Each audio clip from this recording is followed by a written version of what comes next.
The 2024 Super Bowl featured the Kansas City Chiefs against the San Francisco 49ers. But probably one of the most anticipated parts of this Super Bowl and any Super Bowl Sunday is the halftime show. The headliner this year was Usher. Let's analyze his performance a little bit to see if it was in fact satanic. The first red flag was the halftime show's sponsor, Apple Music. We're all familiar with Apple's logo, an apple that has been bitten into. This is symbolic of the story of Adam and Eve. The serpent tricked Eve into eating the fruit, and Adam did as well.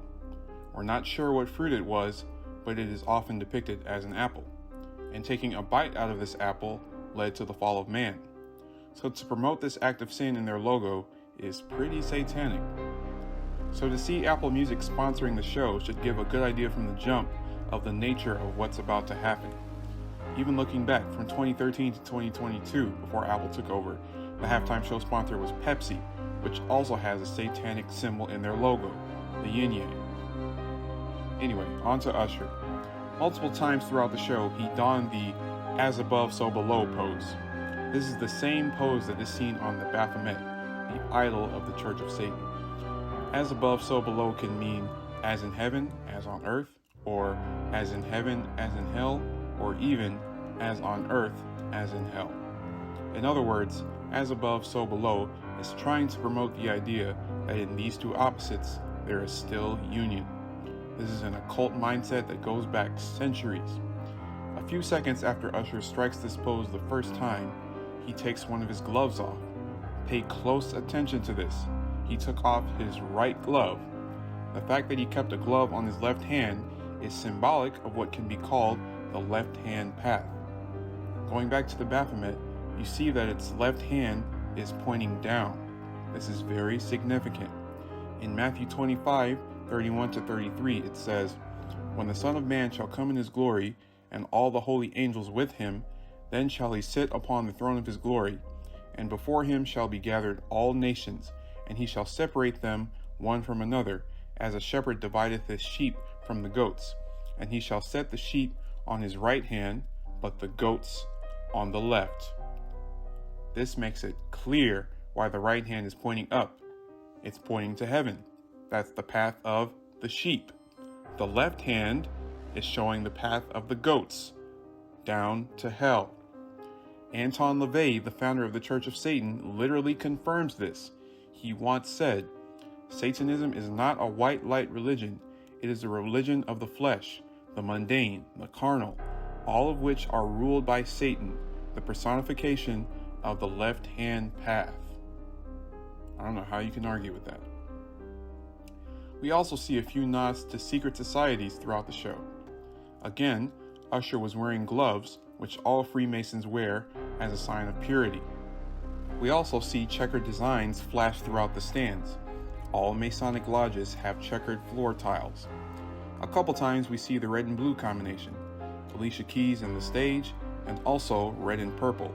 Purple, of course, being the result of mixing red and blue. The red and blue color trope has several significances, one of them being the Red Lodge and Blue Lodge of Freemasonry. We also see Rosicrucian symbolism. The stage temporarily shows a rose, and at that point, Usher makes a crucifix pose, symbolic of the rose cross, the logo of Rosicrucianism. There are also gods and goddesses depicted in the show. When Usher took his shirt off, this bore resemblance to the Egyptian god Ra, who is also shirtless, wearing jewelry around his neck, and wearing a white lower garment. One of Usher's guests, Alicia Keys, was wearing a red dress, which seems to draw resemblance to the Scarlet Woman, also known as the Whore of Babylon.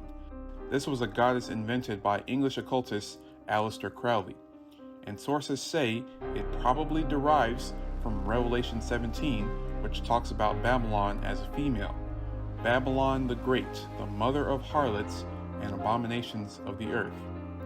Anyway, this suspicion is confirmed when you see how Alicia and Usher interact. She's acting like, for lack of a better word, a whore. And then HER comes in with two ponytails resembling cat ears. This could be a nod to Bastet, the Egyptian goddess with the head of a cat and a slender female body. Quite a few satanic and occult symbols appear in the show as well. Usher's first outfit has a pin of a phoenix. In occult circles, it is believed that only one of these birds lives at any one time and has a lifespan of 500 years. Then it self-immolates and its body is reduced to ashes. However, a new phoenix immediately arises out of these ashes to live another 500 years.